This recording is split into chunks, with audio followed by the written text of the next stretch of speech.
A Second Husband has just been released and is right now streaming on streamovg.com, an online platform for movies and documentaries with special interest in West African history.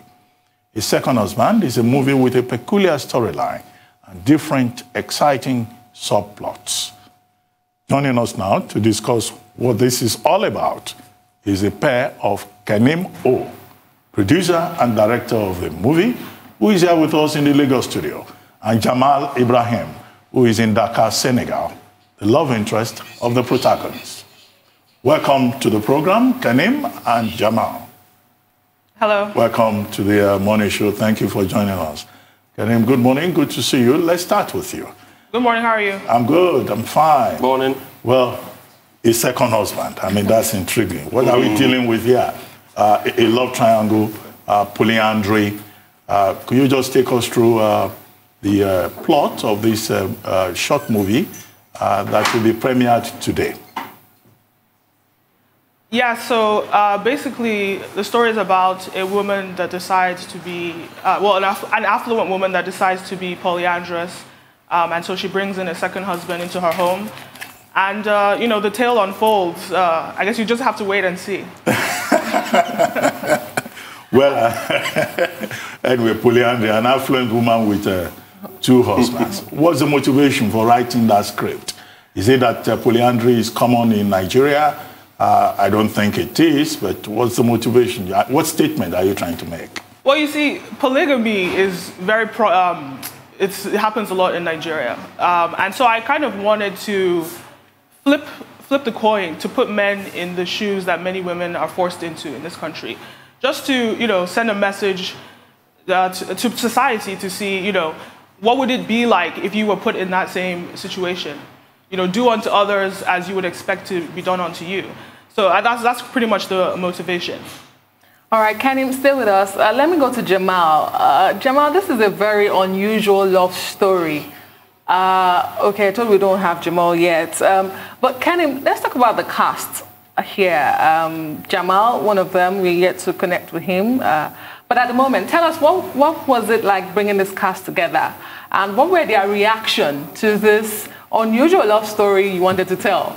Funny enough, their reaction is pretty much the same as yours. And I think they were very excited to be a part of it.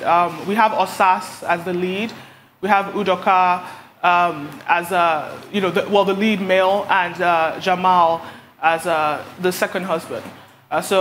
Everyone was they were really excited to do something different. We don't really have movies like this coming out of Nollywood yet. So they were all pretty excited to be a part of it. All right, Kenim, I do hear Jamal is with us now. Jamal, good morning. Thank you for joining us. Good. So I was just asking a moment ago, what was it like when you got the script? What jumped at you? First of all, the title. Title says a lot. It is very common, because I'm from the north, obviously. Men marry multiple women. It's a common thing. But for the fact that a woman has two husbands, it was weird, but it was interesting, intriguing, and captivating as well. And I was really excited to be part of it. I want to interrogate this idea of two husbands, because it's quite funny to me. I mean, what was the feeling like for you, Jamal, going through the script? At some point, did you think, oh, what if this is reality? Well, it is actually someone's reality. I'm sure Kenim, you could ask her that it is someone's reality. And for me, it was exciting, because one thing for me in acting is the fact that at a point in time, you can be anyone you choose to be without judgment. And for me, I was like, well, if this is how somebody's life is going to be, then it's a really big mess. But yeah. Wasn't it quirky in any way? Wasn't it odd? Or maybe I'm just talking from the antecedents of society. Well, can I just interject? Yes, please. Right, so, I think when you talk about the reality, it is a reality for many women in this country. And really, the deeper message behind it is to sort of topple this idea of toxic masculinity. the real idea is to showcase sort of the women's perspective and let men understand, look, the women are suffering through this. Women are forced into this type of situations, and they can't leave because they don't have money a lot of times. So it's this idea of, you know, putting men in those shoes and seeing really what it's like to be in that position. And I wanted to, going deeper, I wanted to sort of dispel societal myths and lies about men. This idea that men are superior or men are more powerful or that men are, you know, better. I think that also puts a lot of pressure on men to be the breadwinners. And you'll find that a lot of men are, you know, more likely to commit suicide than women. And I think it's because a lot of it is the society's pressure on men to be this dominant figure. But I wanted to show men that you can actually be powerful without conforming to this societal myth of, you know, toxic masculinity. Well, I like that point about toxic masculinity. In Nigeria, the only group that ever practiced polyandry is a group called the Irigues in northern Nigeria. But in 1968, that community met and put an end to it. But, you know, creativity allows us to shatter myths and all that. But I'd like you to comment on the role of money, because Tope, who is the protagonist, played by Osas Godaro, at some point said, "This is my house." So is it all about affluence? Because sometimes, even when men are in charge, I've seen some men who don't have any money, and they still exercise a lot of authority. If you may just comment on the role of affluence in that plot. So I don't want to speak too much about the story. You'll have to wait and see. But what I will say, though, what I will say is that there's a connection with money and power here in Nigeria. And a lot of times people use their money to show their strength and their power. So if anything, that is just a reflection of the situation in Nigeria and what people can really get away with when they have money. You know, I'm reading a lot of messages out of this movie, and I'm very expectant. I mean, you've talked about this toxic masculinity. You've talked about, I think there's also the issue of power, finance, and perhaps even love, the role of love in all of this. But what would you say is the biggest message you want anyone who sees the movie to take away with that?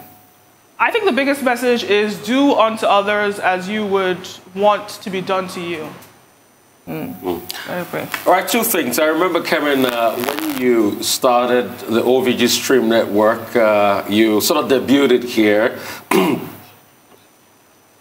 I want to ask that, how's it been like, you know, for you? How's it been like for the Stream Network? How many people on board? And when is this going to get on that network so we can see it? Secondly, I want to ask Jamal that what was the most challenging part for you about taking on that role?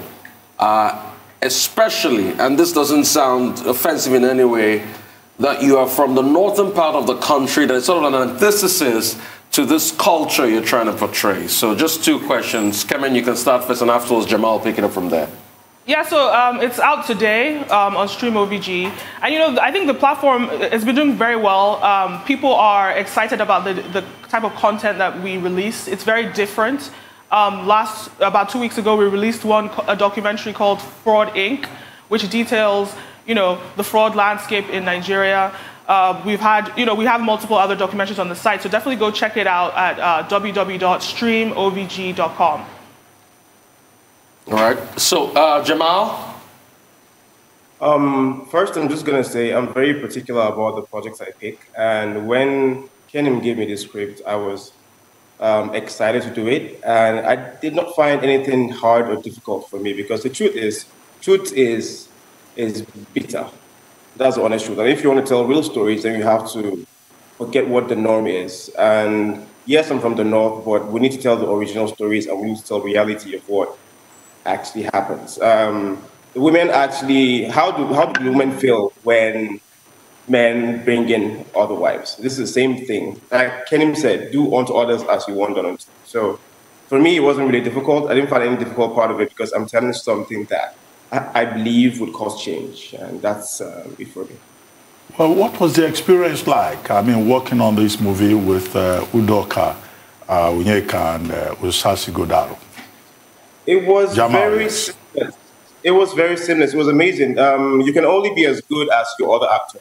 So when your other actor gives you the same good energy, you give back the same thing. And they were so supportive, and they were very helpful in making it very seamless and easy for me as well to go through the whole film. It was beautiful, and I think it was one of the few sets I've actually enjoyed working. And Ken was amazing directing as well. So it was a beautiful process, and I enjoyed it. Thank you. All right, let me bring it back to you, Kenim. I mean, this short movie here, tell us why you decided to make it a short movie and the duration. Yeah, so, it's 30 minutes. What we really want to do is make it into a series. But as you know, creating content is, creating series is quite expensive. So, this is what we could put together. And if people want to see more, we'll bring you more. So I do announce something special on the platform when you purchase the episode. So go ahead and check that out. I just want to ask, has it been like with streaming sites, you running one during this COVID season? What has been the reaction like? And also, I'd like to ask, is there any time that most of this great content you have on OVG will go on the big screen, sort of, having it being in the cinemas when the cinemas resume so you can have multiple revenue streams? Because to a large extent, yes, streaming sites are good, but a lot of people still like to go to the cinema and have a great pack of popcorn in their hand and a drink to watch their lovely movies. Yes, we're definitely open to, having some movies out in cinemas. We also want to focus on series as well. So we will have series on the platform, and potentially we will license it to other platforms as well, if the deals are right. And in terms of how well, like I said earlier, it's been doing very well. We've been getting great responses to the content on the site. Content is king. Distribution is God, as they say. So we've figured out how to bring both together, and it's been a wonderful marriage. Well, Jamal, if you're still with us, well, would you like to tell us a little bit more about yourself and the work that you have done and why you are in Senegal? I hope you are not stranded in Senegal because of COVID-19. All right, my name is Jamal Ibrahim, and I am an actor, film producer, and filmmaker as well. And yes, I am stuck in Senegal. I was shooting something here earlier when I got in here in March, and this is my 4th month here so far. But yeah, I have been able at least to go through the process of all different kind of emotions, always hoping that the borders will open, to the point that I had to create something. I literally just finished a short film called Pause, which the trailer came out 2 days ago. And yeah, it's during this COVID thing, you just have to find peace in ourselves and how to also be productive and creative. It has been really hard for creatives like me, but we're getting through it. I think it's something we have to live with right now, so we'll have to find a way to adapt to the system, COVID in it. And Kenny, what was it like directing this movie? Were there challenges? And is this a directorial debut for you? Well, no, it's not my directorial debut. I have a few, quite a few projects, from documentaries to other shorts, and series. What it was like? It's fun. I love directing. I love creating. I'm very passionate about it. So, as with any project that I'm into, I dive fully deep into it, and I give my all and my very best. Were there any challenges this time around? Was this any different from the things you've done? And assembling this cast, how easy was that for you? There definitely was, some challenges, which are just the typical challenges of, filming in Nigeria. Mm-hmm. Yeah, there's a lot of pressure, but what I will say, the benefits of filming in Nigeria is that you can do a lot more than, you can do a lot more than what you would be able to do in, like, say, Hollywood. With less is what I'm saying. So I think, Nigeria's a great place. I'm very passionate about filming here in Nigeria. I don't know, something about it just makes me so inspired when I have a camera on ground here in Nigeria. So it was definitely like a great experience. And in terms of bringing the cast together, it was actually a great, easier than you would think. Just bringing everybody together to come together because again, they were really interested in the script and the story. And I think that in Nollywood, we should really focus on building those strong stories that are dynamic and that really bring people in, draw people in. All right, is there any possibility that very soon you'll be entering this for various awards? Because I don't just want to see it here, but I want to see it bloom. I want to see it in every part of the world doing well. Definitely, yes. That's definitely an option. But again, wait to see. That's great. Finally and quickly, when today should we go to see it and where to see it again? Just to recap. And how much do we have to pay? Right, so it's 1,500 naira to rent it, or you could buy it for 3,000. You can see it from 12 p.m. at www.streamovg.com. Well, thank you very much, Kenim O and Jamal Ibrahim. And Jamal, we hope that very soon the international airports would open and you'll be able to come home to your beloved home. All the best, Kenim and Jamal. Thank you very much. Thank you.